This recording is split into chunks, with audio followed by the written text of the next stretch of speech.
Hello dear students, आज हम start करने जा रहे हैं अपना नया चैप्टर नंबर 9 एनसीईआरटी का, जिसका नेम है रे optics and optical instruments.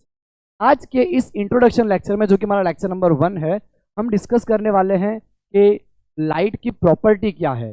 Already हमने इलेक्ट्रोमैग्नेटिक वेव की प्रॉपर्टी जान रखी है, लेकिन यहाँ पे हम उसका पार्टिकल नेचर के हिसाब से हमें ऑप्टिक्स के दो पार्ट जो हैं उनको कैसे स्टडी कर सकते हैं, राइट।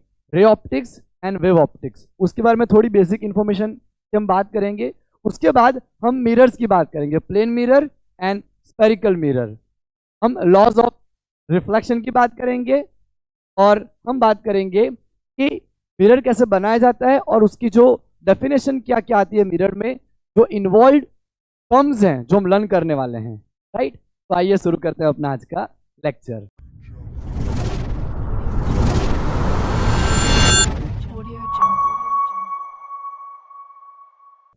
सबसे पहले मैं टाइटल लगाऊंगा चैप्टर नेम। चैप्टर नंबर 9 है हमारा एनसीईआरटी का, रे optics and optical instrument.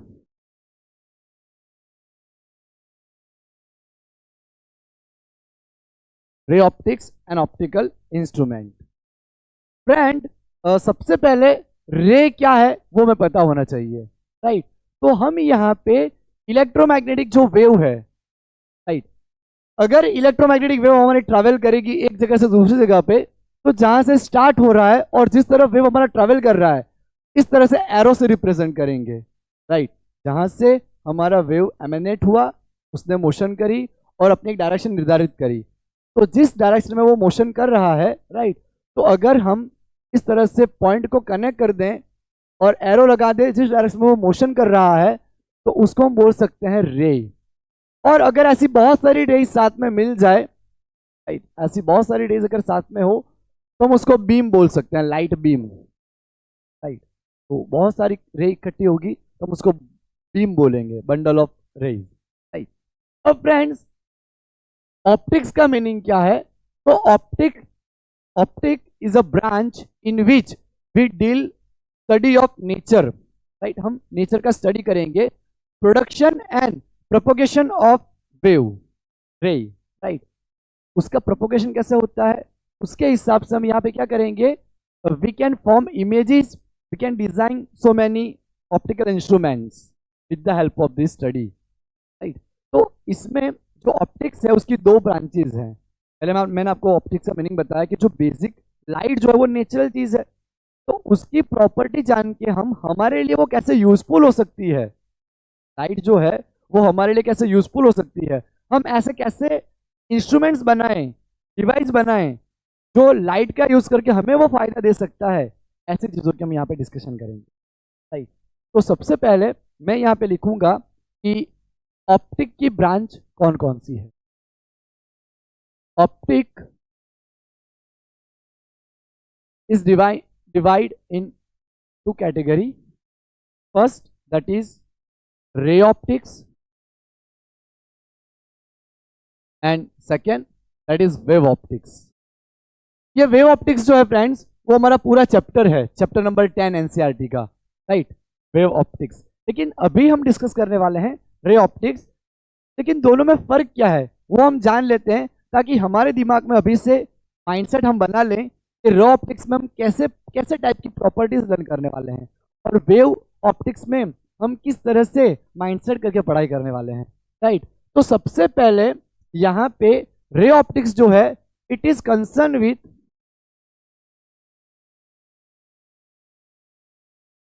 ray optics that is concerned with a particle nature of light,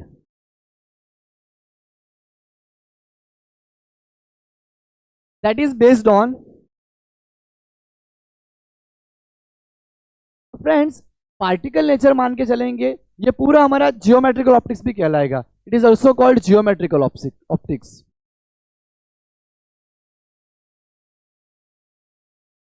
right, it is also called geometrical optics. तो लाइट की दो प्रॉपर्टी बहुत ही इंपॉर्टेंट है।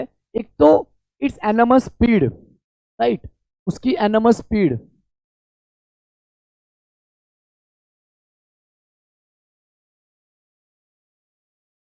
लाइट जो है उसकी स्पीड काफी ज्यादा है, 3 × 10⁸ मीटर पर सेकेंड, 3 × 10⁸ मीटर पर सेकेंड की स्पीड से लाइट ट्रेवल करती है।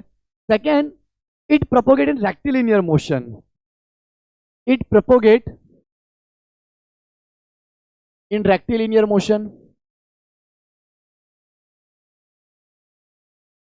Right, it propagate in rectilinear motion. ये जो दो प्रॉपर्टी है वो काफी इंपॉर्टेंट है। और हम यहाँ पे हमें जो बहुत यूजफुल होने वाला है वो थर्ड पॉइंट ये है कि it can perform reflection and refraction, right, light can perform reflection and refraction. तो ये रिफ्लेक्शन और रिफ्रैक्शन के जरिए ही हम पूरा चैप्टर यहाँ पे स्टडी करने वाले हैं फ्रेंड्स। और यहाँ पे उसका यूज जो है friends, it explains images, forms and working and designing optical instruments.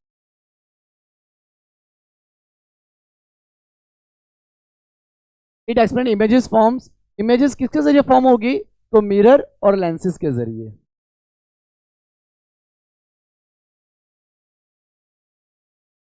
Right. It explain images forms due to mirror and lenses and working and designing of optical instrument, right. तो हम यहाँ पे ये समझने की कोशिश करेंगे कि रे के जरिए मिरर के थ्रू या लेंस के थ्रू रिफ्लेक्शन होके या रिफ्रैक्शन होके इमेज कैसे फॉर्म हो रही है, इमेज कैसे बन रही है, राइट।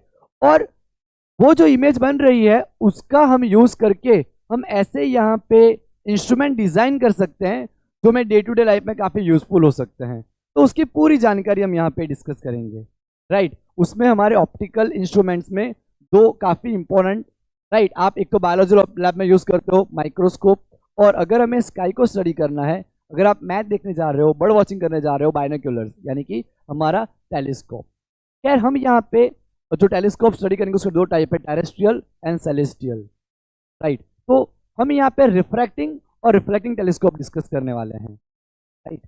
तो ये थी हमारी बेसिक जानकारी ऑप्टिक के बारे में कि हम यहाँ पे क्या क्या चीज़ें लर्न करने वाले हैं और कौन से यहाँ पे प्रिंसिपल उसके ऊपर बेस्ड हैं, राइट।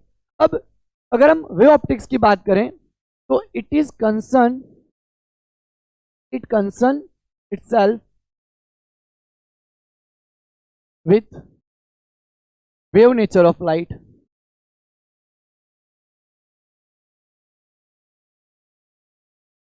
राइट। ये वेव नेचर के ऊपर बेस्ड है पूरा। इसमें हम वेव ऑप्टिक्स में हम लाइट को वेव मान के चलेंगे। जैसे कि हमने काम पूल ऑफ वाटर है, एक तालाब है, उसके अंदर मैंने जस्ट स्टोन को गिरा दिया, पत्थर को मैंने हाथ में से छोड़ा, तो वो क्या करेगा, रिपल्स क्रिएट करेगा एक बाउंड्री में, राइट। तो जो रिपल्स क्रिएट होंगे वो पूरा वेव फ्रंट, राइट, वो प्रोपोगेट करेगा। तो वहां हम पूरा वेव के फॉर्म में स्टडी करेंगे। यहाँ हम स्टडी कर रहे हैं इन द फॉर्म ऑफ रे, राइट। तो ये दो थोड़ा अंतर है। इसमें हम डिस्कस करेंगे इट फॉर्म्स पोलराइजेशन, जो हम सबसे लास्ट में डिस्कस करेंगे। उसके पहले हम डिस्कस करेंगे इंटरफेरेंस एंड डिफ्रैक्शन, राइट। अगर हम यहाँ पे लाइट को वेव नेचर मान लें तो वेव नेचर मान के हम यहाँ पे समझने की ट्राई करेंगे कि पोलराइजेशन कैसे होता है, इंटरफेरेंस कैसे होता है और डिफ्रैक्शन कैसे होता है। तो फ्रेंड्स ये था थोड़ा बेसिक जो हमें आइडिया होना चाहिए। अब हम यहाँ पे सबसे पहले डिस्कस करेंगे कि रिफ्लेक्शन कैसे होता है। उसके बाद मैं आपको बताऊंगा कि प्लेन मिरर और स्फेरिकल मिरर में क्या अंतर है, और उसके थ्रू हम बेसिक डेफिनेशन समझेंगे मिरर स्फेरिकल मिरर की, राइट। सबसे पहले हम यहाँ जान लेते हैं कि लॉज ऑफ रिफ्लेक्शन किस तरह से वर्क करते हैं। तो मैं इसको मिटा देता हूँ, राइट। तो हम स्टार्ट करते हैं refraction of light. Reflection of light. तो ये तो आपने 10th में भी लर्न करा है, ठीक है। तो वही चीज हम यहाँ पे डिस्कस करने वाले हैं। मान लो हमारे पास एक मिरर है, एक सरफेस है, रेगुलर वाली सरफेस, मिरर मान लेते हैं, राइट। अगर रेगुलर सरफेस हो तो लाइट हमारी यहाँ पे इस तरह से आई, यहाँ पे इंसिडेंट करी और यहाँ से वापस रिफ्लेक्ट होके चली गई। तो लाइट, अगर ये हमारी सरफेस यूनिफॉर्म हो, एकदम स्मूथ सरफेस हो, रफ सरफेस ना हो, जितनी हो सके हम स्मूथ सरफेस के ऊपर रिफ्लेक्शन करेंगे तो हमारा यूनिफॉर्म रिफ्लेक्शन होगा। तो फ्रेंड्स, यहाँ पे ये जो इंसिडेंट पॉइंट है जहां पे कोइंसाइड हो रही है, लाइट टकरा रही है, स्ट्राइक कर रही है, वहां से हम एक परपेंडिकुलर लाइन ड्रॉ करेंगे सरफेस के ऊपर, उसको हम बोलेंगे normal. So it's our normal to the plane, ये हमारा नॉर्मल है, ओके। और यहां पे लाइट हमारी स्ट्राइक कर रही है, तो ये हमारी है इंसिडेंट रे, इंसिडेंट रे बोलेंगे इसको हम, राइट। और जो लाइट टकरा के बाद में वापस ऊपर की तरफ जा रही है उसको हम बोलेंगे हमारी रिफ्लेक्टेड रे, रिफ्लेक्टेड रे। तो ऐसा ऑब्जर्व करा गया कि नॉर्मल के साथ जो इंसिडेंट रे एंगल बनता है उतना ही एंगल यहां पे नॉर्मल के साथ रिफ्लेक्टेड रे बनाता है, राइट। अगर हमारी सरफेस एकदम स्मूथ हो तो, राइट। तो यहां पे हमने ये जाना कि दोनों एंगल सेम रहेंगे। अभी मेरे से प्रॉपरली ड्रॉ नहीं हुए हैं, राइट। बाकी दोनों एंगल हमारे कैसे रहेंगे, सेम रहेंगे। तो फर्स्ट हमारा लॉ क्या है, एंगल ऑफ इंसिडेंस। और फ्रेंड्स, एंगल ऑफ इंसिडेंट हमारा कौन सा रहेगा, तो नॉर्मल के साथ जो लाइन हमारी आ रही है, जो लाइट आ रही है और टकराई, तो टकराने वाली लाइट और जो नॉर्मल है उन दोनों के बीच में जो एंगल बन रहा है, that is angle of incidence, right. तो angle of incident and angle of reflection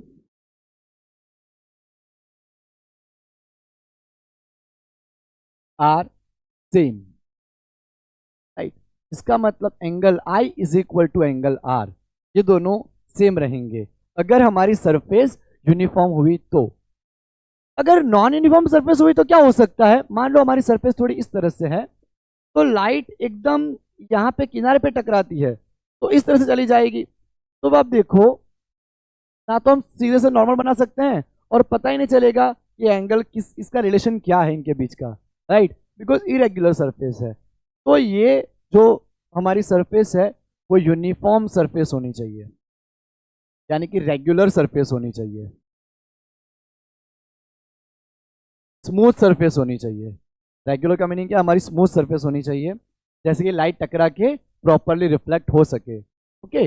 और दूसरा हमारा यहाँ पे रूल ये आएगा रिफ्लेक्शन ऑफ लाइट का, कि incident ray, normal to the surface and reflected ray all should be lie in a one plane, in a single plane. ये पूरा हमारा बोर्ड एक प्लेन मान लेते हैं, तो ये पूरा हमारा प्लेन है, तो सारी चीजें एक ही प्लेन में है। ऐसा नहीं कि पहले मैंने इसको एक अलग प्लेन मारा फिर यहां से मैं दूसरा ऐसा प्लेन मान रहा हूं, ऐसा कुछ यहाँ पे अजम्पशन नहीं होना चाहिए, राइट। सारे के सारे एक, मैंने यहाँ पे बोर्ड पे ये ड्रॉ करी, राइट, फिर मैं नॉर्मल यहाँ पे ड्रॉ कर दूं बोर्ड के बाद दीवार पे, फिर रिफ्लेक्शन लाइट ड्रॉ करूं, तो वो ऐसा, उसका कोई मीनिंग नहीं है। सारे के सारे एक ही प्लेन में होने चाहिए, राइट। तो incident ray comma normal to the surface and reflected ray all lies in the same plane।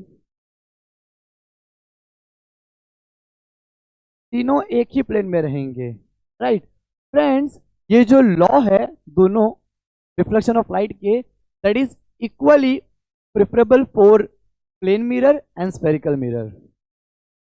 Both law are applicable to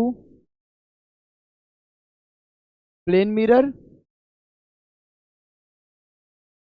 as well spherical mirror, दोनों मिरर के लिए ये इक्वली एप्लीकेबल है ना। अब हम यहाँ पे ये जानते हैं कि प्लेन मिरर हमारे यहाँ पे एनसीईआरटी में है नहीं, लेकिन अगर थोड़ी बहुत डिस्कशन हम कर लें तो हम बस इतना यहाँ पे जान सकते हैं कि जो हमारा प्लेन मिरर होगा,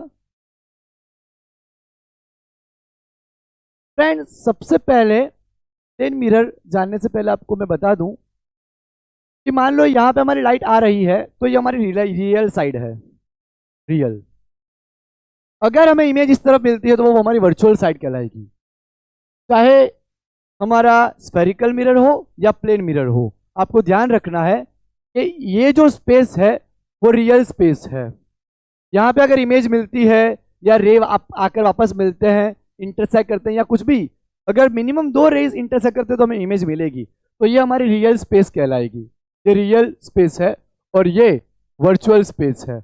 ये इसलिए बता रहा हूँ ताकि बहुत सारे बच्चे कंफ्यूज रहते हैं कि रियल इमेज कब फॉर्म होती है, वर्चुअल इमेज कब फॉर्म होती है, रियल इमेज किसे बोला जाता है, वर्चुअल इमेज किसे बोला जाता है। तो बहुत ही सिंपल चीज़ है, अगर रे हमारी इस तरफ आई और इस तरफ टकरा के इमेज बन रही है तो हमारी रियल होगी, राइट। प्लेन में तो ऐसा होगा नहीं, स्फेरिकल में ऐसा होगा, लेकिन आपको मैं अभी से बता देता हूं। अब प्लेन मिरर में क्या होता है कि एक तरफ हमने यहाँ पे सिल्वरिंग किया हुआ है, कोटिंग किया हुआ है, पीछे की साइड को हमने यहाँ पे कोटिंग कर दिया है, यानी लाइट यहाँ पे ट्रांसफर नहीं होगी, राइट। यहाँ पे क्या होगा कि मान लो ये हमारा बेस है, मान लो यहाँ पे मैंने ऑब्जेक्ट को रखा ए बी, राइट। यहाँ पे हमने ऑब्जेक्ट को रखा तो लाइट जाएगी, वो लाइट होके वापस आएगी, तो यहीं पे इमेज मिलेगी। यानी अगर मैं यहाँ पे लूँ तो उतने ही डिस्टेंस पे इमेज मिलेगी, राइट, इस तरह से। तो ये हमारी वर्चुअल इमेज हो गई। तो plane mirror always virtual image देता है। वर्चुअल इमेज कब मिलती है, जब मिरर के अंदर हमें इमेज दिखे, राइट। तो हम शीशे में देखते हैं तो हमारी इमेज वहां पे दिखती है हमें उतने डिस्टेंस पे, राइट। तो मिरर में क्या होगा, प्लेन मिरर में जितनी दूरी पे हमारी ऑब्जेक्ट रहेगी उतनी दूरी पे हमें यहाँ पे वर्चुअल इमेज अज्यूम करनी होगी, लेकिन इसमें लैटरली इन्वर्टेड होगी। Image will be lateral inverted. जो हमारी इमेज रहेगी वो कैसी होगी, लैटरल इन्वर्टेड। मान लो अगर मैं मिरर में ये हैंड दिखा रहा हूं तो वहां पे हमें ये वाला दिखेगा, इस तरह से दिखेगा। ये वाला दिखेगा मतलब अगर हम लेफ्ट दिखाते हैं तो राइट जैसा इस तरह से मालूम पड़ेगा, इस तरह से देखो आप, राइट। अभी मैं आपको इस तरह से दिखा रहा हूं तो आपको भी इस तरह से दिख रहा है, राइट। तो यहाँ पे क्या होता है, लैटरल इन्वर्जन हो जाता है, राइट। यहाँ पे इमेज में लैटरल इन्वर्टेड दिखेगी। अगर हम यहाँ पे 10 मीटर पर सेकंड की तेजी से भाग रहे हैं तो 10 मीटर हमारी एक सेकेंड में 10 मीटर हमारी यहाँ पे ऑब्जेक्ट मूव हुई तो 10 मीटर इमेज भी मूव करेगी, यानी 20 मीटर पर सेकेंड इतनी स्पीड से हमें दिखाई देगी, राइट। क्योंकि जितना डिस्टेंस यहाँ पे हम ऑब्जेक्ट को मूव कराएंगे उतनी ही इमेज भी मूव करेगी, राइट। तो अगर इमेज वाले वेलोसिटी वाले क्वेश्चन आते तो पूरा टॉपिक हमारा अलग हो जाएगा, राइट। यहाँ पे हम बस इतना डिस्कस कर रहे हैं कि प्लेन मिरर में हमारी वर्चुअल इमेज बनेगी, राइट। जितने डिस्टेंस पे हमने ऑब्जेक्ट रखी है उतने ही डिस्टेंस पे इमेज हमें मिलेगी, यानी कि object distance is equal to यहाँ पे इमेज डिस्टेंस आएगा।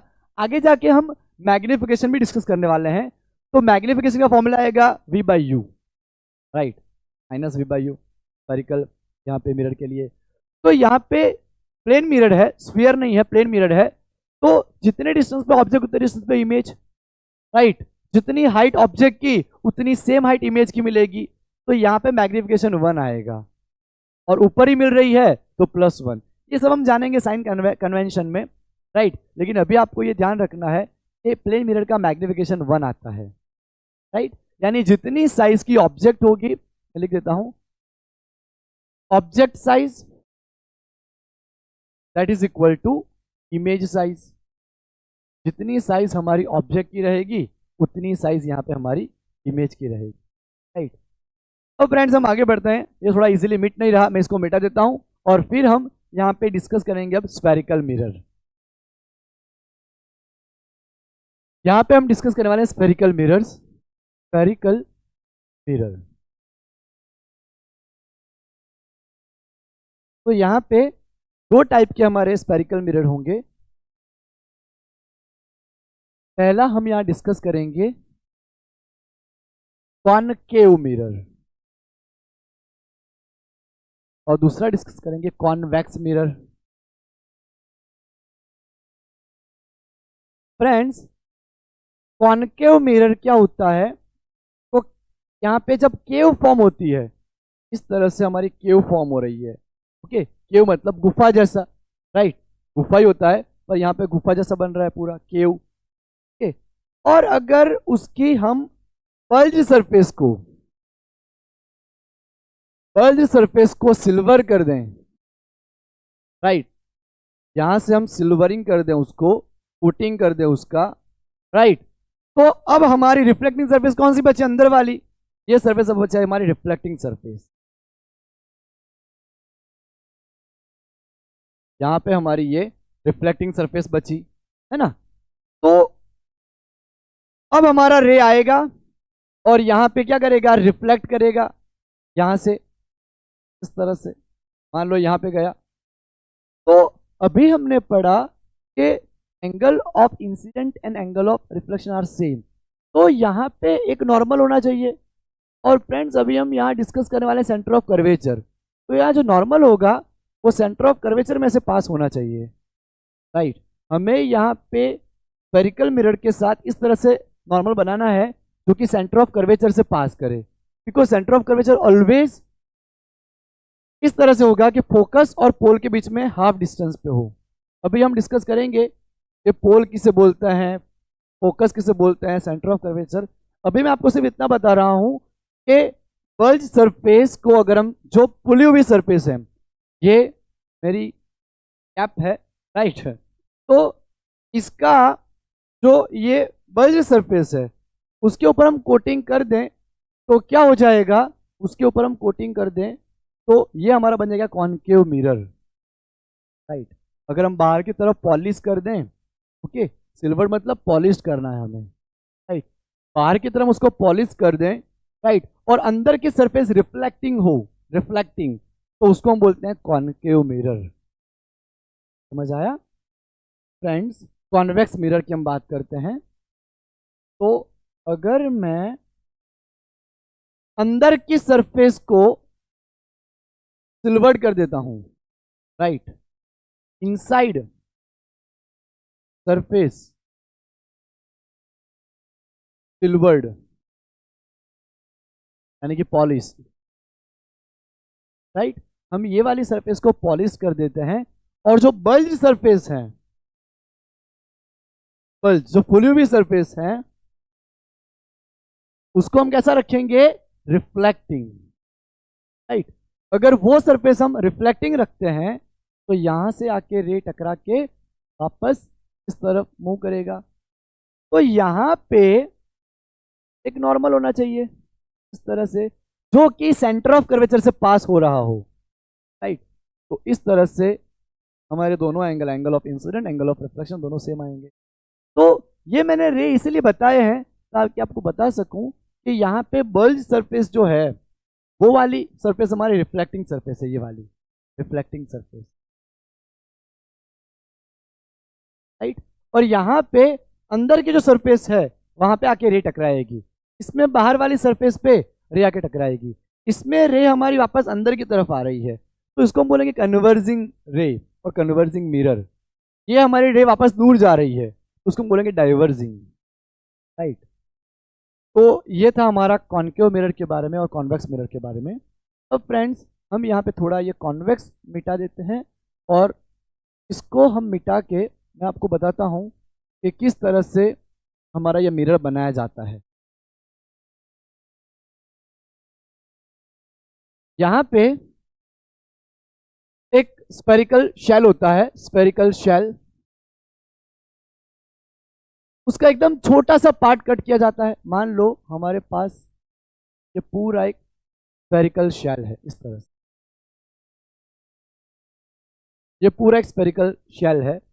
तो ये स्फेरिकल शेल, उसकी अगर हम बाहर की सरफेस को पॉलिश कर दें, ये वाली, मान लो मैंने इस तरफ बाहर की सरफेस को पॉलिश करा, और इसका एकदम छोटा सा पीस अगर हम कट कर रहे हैं, एकदम छोटा सा पीस, कर्वेचर जितना हो सके उतना कम होना चाहिए, क्योंकि हमारी एनसीईआरटी में सारे जो कंसेप्ट हैं एकदम छोटे छोटे कर्वेचर वाले हैं, राइट। तभी हम यहाँ पे पैरेक्शियल रेज ले सकेंगे, साइन थीटा को अप्रोक्सीमेटली थीटा लिख सकेंगे, राइट। क्योंकि एंगल ऑफ इंसिडेंस और एंगल ऑफ रिफ्लेक्शन वहाँ पे बहुत स्मॉल बनने चाहिए, तभी हमारे सारे लॉ फुलफिल हो पाएंगे, सारे फोकस पे इंसिडेंट कर पाएंगे। तो हमें यहाँ पे काफ़ी स्मॉल सरफेस को अगर मैं कट करता हूँ यहाँ पे, राइट, तो अगर हमने इतना सरफेस को कट करा तो ये हमारा बन गया कॉनकेव मिरर, यानी हमने उसकी बाहर की सरफेस को पॉलिश करा है, राइट, और अंदर की सरफेस को हमने रिफ्लेक्टिंग रखा हुआ है। बाहर की सरफेस को हमने पॉलिश करा है और अंदर की सरफेस को अगर हमने रिफ्लेक्टिंग रखा हुआ है तो वो हमारा कहलाएगा कॉन्वेक्स मिरर, राइट। तो हमने उसको काट लिया। तो फ्रेंड्स, जिस स्फेरिकल शेल में से, जो अंदर से खाली हो, स्फेरिकल शेल में से जितना पोर्शन हम कट कर रहे हैं तो वो हमारा यहाँ पे स्फेरिकल मिरर कहलाता है। और उस स्फेरिकल मिरर में अगर हमने बाहर की सरफेस को पॉलिश कर रखा हो तो वो हमारा कॉनकेव मिरर कहलाता है, राइट। तो ये हमारा कॉनकेव मिरर है। अगर मैंने यहाँ पे बाहर की सरफेस को पॉलिश कर रखा है तो भी कॉनकेव ही बनेगा, लेकिन यहाँ पे अगर मैं अंदर की सरफेस को पॉलिश कर देता हूँ और इतना पोर्शन हम कट करते हैं तो ये देखो हमारा किस तरह से बनेगा, इस तरह से बनेगा। तो बल्ज सरफेस जो है हमारा, फूला हुआ सरफेस बल्ज, वो यहाँ बाहर की तरफ है, रिफ्लेक्टिंग साइड, तो ये हमारा होगा convex mirror, convex mirror, right. ये हमारा कॉन्वेक्स मिरर हो जाएगा। ओके फ्रेंड, अब यहाँ पे सबसे पहले हम इसकी सेंटर की बात करेंगे, सेंटर सी, राइट। तो सेंटर सी, जिस स्फेरिकल सेल में से हमने मिरर को काटा है उसका एक सेंटर रहा होगा, अभी तो है ही, राइट। तो इस सेंटर को हम बोलते हैं सेंटर ऑफ कर्वेचर। पहले टर्म हम यहाँ पे लिख रहे हैं centre of curvature, centre of curvature. तो सेंटर ऑफ कर्वेचर हम किसे बोलेंगे? The centre point of shell from which mirror is cut out. Mirror हमने जहां से काटा है उसका centre point of shell from which mirror is cut out, right. उसके सेंटर पॉइंट को क्या बोलेंगे? Centre of curvature. दूसरा बोलेंगे हम फ्रेंड्स पोल, पोल। तो मिड पॉइंट ऑफ मिरर, अगर हमने इतना मिरर काटा है ना, तो उसका जो मिड पॉइंट होगा उसको हम पोल बोलेंगे। मान लो ये हमारा मिरर है तो उसका ये मिड पॉइंट है यहाँ पे P, right. Centre of curvature को हम C से डिफाइन करेंगे, पोल को हम P से डिफाइन करेंगे। तो the mid point of the mirror is called pole, right. जो हमारा मिरर है उसका मिड पॉइंट उसको हम बोलेंगे पोल, बिकॉज सारे यहाँ पे साइन कन्वेंशन हम जो लेंगे वो पोल के जरिए ही, पोल के थ्रू हम मेजर करेंगे। पोल हमारा रेफरेंस पॉइंट रहेगा, इसलिए पोल हमें वो लेना है जो पूरे मिरर का मिड पॉइंट बन रहा हो, राइट। तो pole that is the mid point of the mirror is called pole, right. अब फ्रेंड्स, पोल और सेंटर ऑफ कर्वेचर से एक लाइन पास करती है, पोल और सेंटर ऑफ, सॉरी, पोल और सेंटर ऑफ कर्वेचर से एक लाइन पास करती है, उस लाइन को बोलेंगे principal axis, principal axis.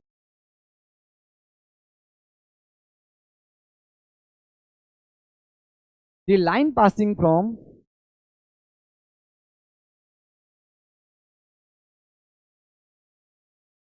Pole and centre of curvature is called principal axis, right. तो ये CP जो रहेगी वो हमारी प्रिंसिपल एक्सिस रहेगी ना? और हमने इतना सा मिरर काटा हुआ है, ये इतना मिरर हमने काटा हुआ है, राइट। अब फ्रेंड्स हम डिस्कस करते हैं radius of curvature, radius of curvature. तो रेडियस ऑफ कर्वेचर हमारा क्या होगा, ये वाला डिस्टेंस, सी से पी तक का डिस्टेंस, ये हमारा रेडियस ऑफ कर्वेचर रहेगा, right. The distance between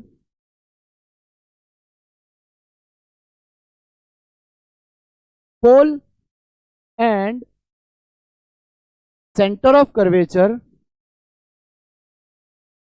is called radius of curvature।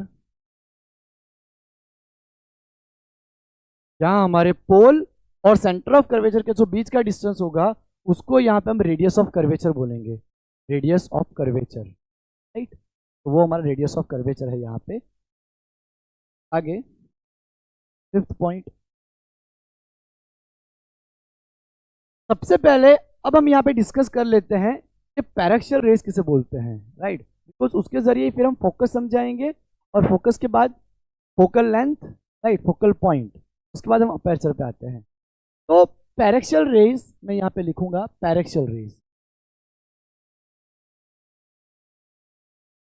Friends, paraxial raise अगर हमें लेने हो तो हमें क्या करना होता है कि बहुत ही छोटा मिरर काटना होता है, राइट। ये पूरा आपको जो स्फेरिकल शेल दिख रहा है उसमें से इतना पार्ट, अगर आपने बड़ा पार्ट काट लिया तो कर्वेचर इतना बड़ा होगा कि रेज प्रिंसिपल एक्सिस से काफी दूर चले जाएंगे, right.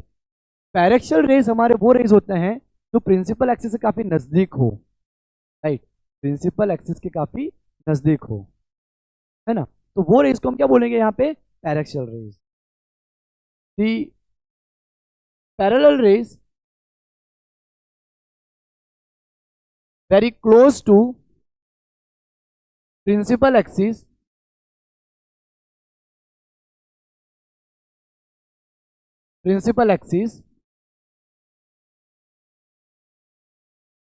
which makes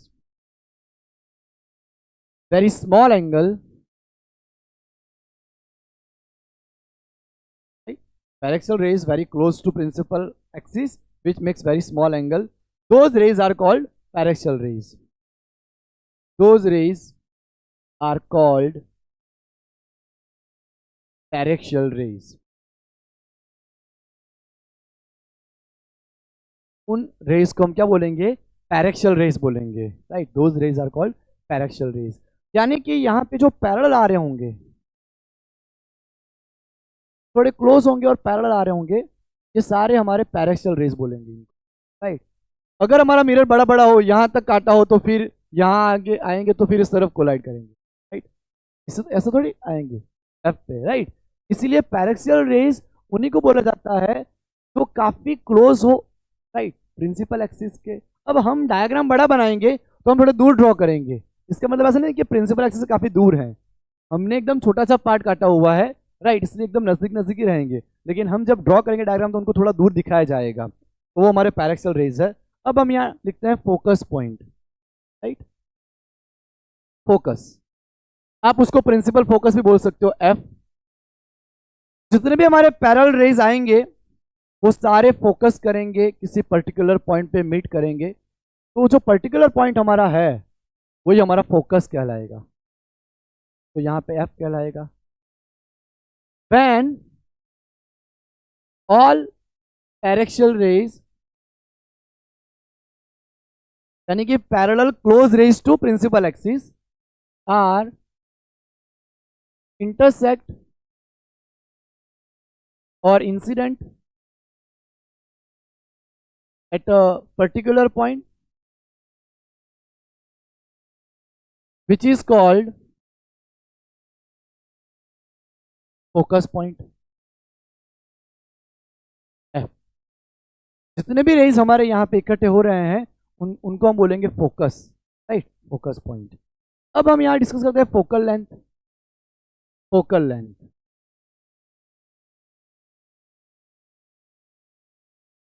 focal length हम किसे बोलेंगे, distance between focus and pole, distance between focus and pole, that is called focal length.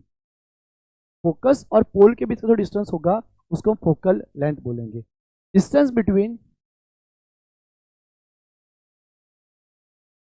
Focus and pole is called focal. Friend यहाँ पे एक और चीज कि जब हमारे पैरेलल रेज यहाँ पे इंसिडेंट कर रहे हैं, राइट, यहाँ पे तो ये देखो रियल में मीट कर रहे हैं, दे मीट रियली, रियल में मीट कर रहे हैं। तो कॉन्केव कॉन्केव के केस में हमें यहाँ पे रियल इमेज मिलेगी, यानी कि ये रियल फोकस है, रियल फोकस, राइट। और अगर इस तरफ हमें इमेज मिलेगी, मैंने आपको ये अभी दिखाया था प्लेन मिरर वाले केस में, कि यहाँ पे क्या होता है, ये वाला रियल स्पेस होता है और ये वर्चुअल। अब यहाँ पे देखो, अगर मुझे यहाँ पे फोकस डिफाइन करना है तो किस तरफ हम करेंगे, हम इमेजिन करेंगे कि अगर ये रे इस तरफ आता, यहाँ इंटरसेक्ट करता इसके साथ, ये भी इस तरफ जाएगा, राइट, तो ये यहाँ इंटरसेक्ट करता है ना यहाँ पे, तो ये हमारा वर्चुअल फोकस है, it is a virtual focus, ये हमारा वर्चुअल फोकस है, ये F, that is our virtual focus, और वो रियल फोकस है। इस तरह से हमें कॉन्वेक्स में ज़्यादातर वर्चुअल मिलता है, इमेजेस वर्चुअल मिलती है, क्योंकि रे हमारे डाइवर्जिंग होते हैं, राइट। तो यहाँ पे हमारा वर्चुअल फोकस है और ये रियल फोकस है, ये रियल में मिलता है, ये वर्चुअली होता है, राइट। तो ये चीज़ें हमें आइडिया आनी चाहिए, है ना। अब हम आगे बढ़ते हैं, यहाँ से जो हमारा नॉर्मल रहेगा वो यहाँ कहीं पे होगा सी पॉइंट पे, हमारा जो नॉर्मल रहेगा वो यहाँ कहीं पे होगा सी, ओके। और ये सी और पी के बीच में एफ हमारा सेम डिस्टेंस पे होना चाहिए, राइट।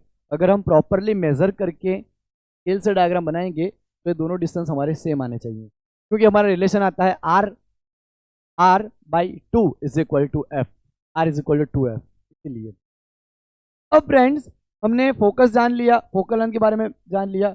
अब हम बात करते हैं यहाँ पे, मैं सिर्फ आपको डेफिनेशन बता देता हूँ, लिख नहीं रहा हूँ यहाँ पे, थोड़ा लंबा हो जाएगा। अपेरचर, तो पहले हम डिस्कस करते हैं लीनियर अपेरचर। तो ये जो वाली लाइन है, ये लाइन हमारी लीनियर अपेरचर कहलाती है, राइट।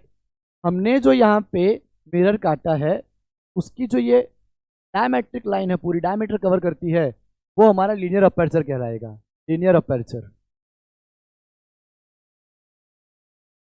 अगर मैं आपको अलग से दिखाऊं यहाँ पे, तो ये वाला पॉइंट पूरा हमारा लीनियर अपर्चर कहलाएगा, लीनियर अपर्चर, राइट। तो जितना अपर्चर हमारा यहाँ पे छोटा हो, उतना पैरेक्सल रेज लेने में, फोकस लेने में आसानी रहेगी हमारे लिए, राइट। आपने कैमरे में देखा होगा अपर्चर करके आता है, राइट। अब उसका जो पूरा कर्व्ड अंदर का है, कर्व्ड पार्ट, वो सेंटर सी पे पूरा एक एंगल फॉर्म कर रहा होगा। ये पूरा उसका जो बाउंड्री एरिया है, आपको दिखाता हूँ, ये जो कैप है ये पूरा अपना कर्व पार्ट है। तो ये वाला पार्ट जो यहाँ पे मिलता है सेंटर पे, राइट, वो एक एंगल फॉर्म करता है, यहाँ से इस तरह से जाएगा पूरा, राइट। तो ये वाला जो पूरा पोर्शन है, राइट, वो जो एंगल फॉर्म कर रहा है उसको हम बोलेंगे एंगुलर अपर्चर, राइट, वो हमारा एंगुलर अपर्चर कहलाएगा, that is our angular aperture.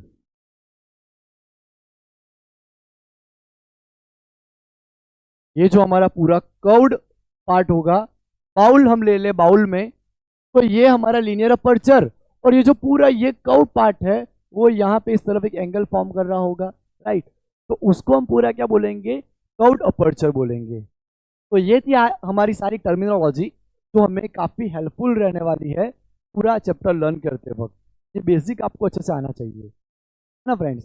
दूसरी एक बात कि यहाँ पे हमारा जो रिफ्लेक्शन होगा उसमें angle of incident, angle of reflection बनेंगे, लेकिन अगर हम प्लेन मिरर ले लें तो प्लेन मिरर में जहाँ पे हमारा नॉर्मल होगा, राइट, जहाँ पे हमारा नॉर्मल होगा वहीं पे रे आके टकराएगी, तो वहाँ पे हमारा इंसिडेंट एंगल 0 और रिफ्लेक्टेड एंगल भी 0, क्योंकि नॉर्मल पे ही लाइट आकर टकरा कर वापस जा रही है, तो वहाँ पे हमारे नॉर्मल के साथ कोई भी एंगल बना ही नहीं, तो इसीलिए वहाँ पे हमें आई भी 0 लेना पड़ेगा और आर भी 0 मानना पड़ेगा ना फ्रेंड्स।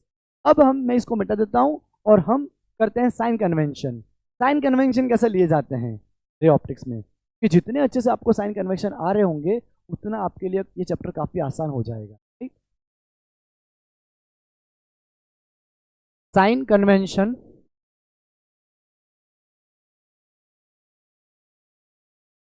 तो जब भी हम मिरर फॉर्मूला यूज करेंगे, राइट, या जब हम इमेज फॉर्मेशन के क्वेश्चन करेंगे तो साइन कन्वेक्शन सबसे इंपॉर्टेंट चीज़ हमारे लिए होगी कि प्लस माइनस का मामला जो है वो आपको पता होना चाहिए फ्रेंड्स, राइट। तो यहाँ पे हम अगर कॉनकेव मिरर लें तो पहले तो आप पोल पॉइंट डिफाइन कर लेते हैं हम। पहले तो पोल पॉइंट आप देख लो कि यहाँ पे है पोल पॉइंट, राइट। यहाँ पे मान लो हमारा सेंटर ऑफ कर्वेचर है और यहाँ पे उनके बीच में हमारा फोकस पॉइंट है। तो साइन कन्वेंशन में एक बात हमें ध्यान रखनी है कि अगर हमने यहाँ पे ऑब्जेक्ट रखी हुई है कहीं पे, राइट, सी के ऊपर हम ऑब्जेक्ट रखते हैं सेंटर ऑफ कर्वेचर के ऊपर, यहाँ हमने ऑब्जेक्ट रखी हुई है, राइट। तो अपवर्ड हाइट जो आएगी, ऑब्जेक्ट हो इमेज हो, अपवर्ड हाइट वो सारी में पॉजिटिव माननी है, right. Upward heights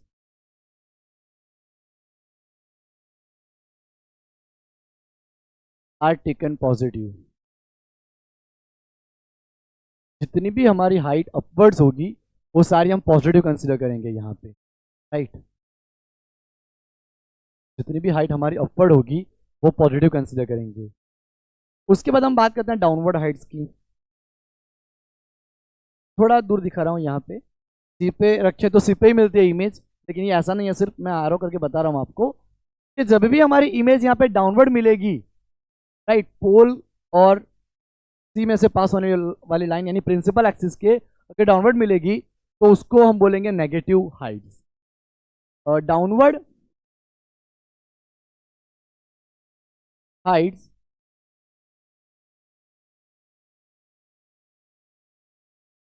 are taken as negative. Downward heights हमारी सारी नेगेटिव रहेगी, राइट। अब फ्रेंड्स जब हमारा रे इंसिडेंट करेगा तो इंसिडेंट होने वाली सारी लाइट, इंसिडेंट होने वाली हमारी सारी लाइट उसके अलोंग जो भी डायरेक्शन रहेगी वो हम पॉजिटिव मानेंगे पोल से, राइट। ये हमारी मान लो इंसिडेंट लाइट है, तो distance along the incident light from pole taken as positive। जितने भी हमारे डिस्टेंसेस इंसिडेंट लाइट की डायरेक्शन में ही पोल के इस तरफ आएंगे, अभी इस केस में हम सारे पॉजिटिव लेंगे। मान लो अगर हमारी लाइट इस तरफ से इंसिडेंट कर रही होती, राइट, लाइट हमारे अगर इस तरफ से इंसिडेंट कर, अभी तो हमारा ये मिरर ये सिल्वर्ड कोटिंग वाली पॉलिश सरफेस है, लेकिन इस तरह की सरफेस ना अंदर से कोटिंग हो और लाइट हमारी इस तरफ इंसिडेंट कर रही हो, तो ये वाली सारी डायरेक्शन हम पॉजिटिव लेंगे, सारे डिस्टेंस जितने भी आएंगे वो पॉजिटिव लेंगे, राइट। इस केस में इंसिडेंट लाइट के अगेंस्ट सारे डिस्टेंस नेगेटिव होंगे, राइट, यानी ये वाले, यहां मैं एरो करके लिखता हूं, distance is against incident light are taken as negative। जितनी भी हमारी यहाँ पे लाइट इंसिडेंट कर रही है उसके अगेंस्ट जितने भी डिस्टेंसेस होंगे वो हम यहाँ पे नेगेटिव लेंगे। तो वो हमें पता होना चाहिए कि वो सारे डिस्टेंसेस हम यहाँ पे कैसे लेंगे, नेगेटिव लेंगे। और अलोंग जो होंगे यहाँ पे, राइट, पोल के, यहाँ पे भी पोल से लेने हैं, राइट। मान लो ये आपको इमेज मिली तो पोल से हम लेंगे उसको नेगेटिव नेगेटिव नेगेटिव, राइट। इसीलिए फ्रेंड्स एक बात और मैं बता रहा हूं जो काफी इंपॉर्टेंट है, जब हमारा मिरर कॉनकेव हो, राइट, तो कॉनकेव में क्या होता है कि रे आके रिफ्लेक्टिंग सरफेस होती है, यहां फोकस करा मान लो, राइट, तो फोकस से पोल का डिस्टेंस फोकल लेंथ, तो फोकल लेंथ इंसिडेंट रे के अगेंस्ट हमें मिली इस तरफ, इसीलिए उसको नेगेटिव लिया जाता है, राइट।